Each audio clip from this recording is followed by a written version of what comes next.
एक बार एक जंगल के निकट दो राजाओं के बीच घोर युद्ध हुआ। एक जीता दूसरा हारा। सेनाएं अपने नगरों को लौट गईं। बस सेना का एक ढोल पीछे रह गया। उस ढोल को बजा-बजाकर सेना के साथ गए भाट व चारण रात को वीरता की कहानियां सुनाते थे।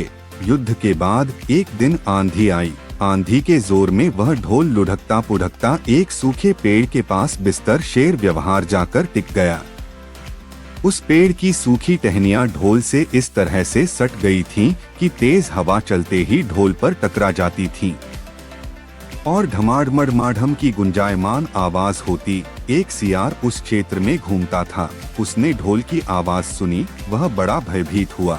ऐसी अजीब आवाज बोलते पहले उसने किसी जानवर को नहीं सुना था। वह सोचने लगा कि यह कैसा जानवर है जो ऐसी जोरदार बोली बोलता है। धमाधम सियार छिपकर ढोल को देखता रहता, यह जानने के लिए कि यह जीव उड़ने वाला है या चार टांगों पर दौड़ने वाला।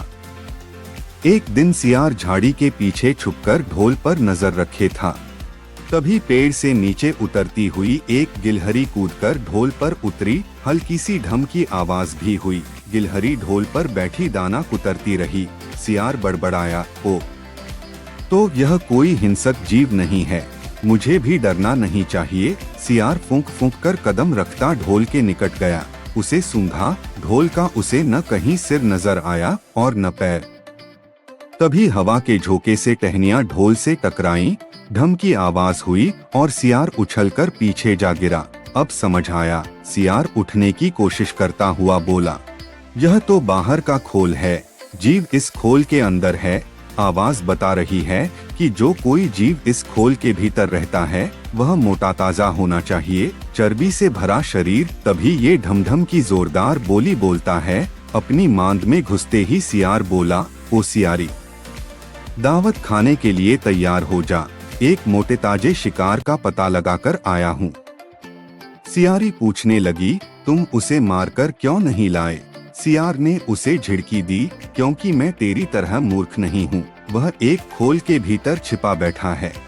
खोल ऐसा है कि उसमें दो तरफ सूखी चमड़ी के दरवाजे हैं। मैं एक तरफ से हाथ डाल उसे पकड़ने की कोशिश करता तो वह दूसरे दरवाजे से न भाग जाता। चांद निकलने पर दोनों ढोल की ओर गए।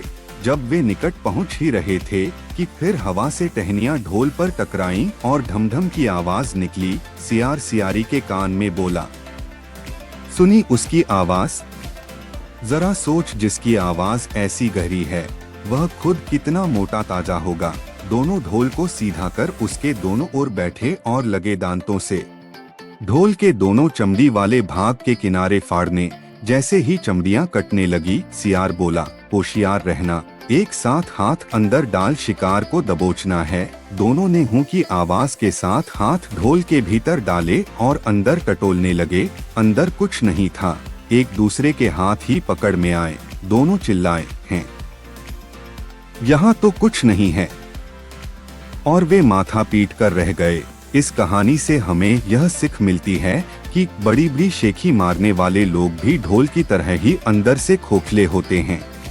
अगर यह वीडियो आपको पसंद आए तो वीडियो को लाइक, शेयर और वीडियो को सब्सक्राइब करें, जिससे आपको मेरे चैनल पर ऐसी ही स्टोरी वीडियो देखने को मिलेंगे।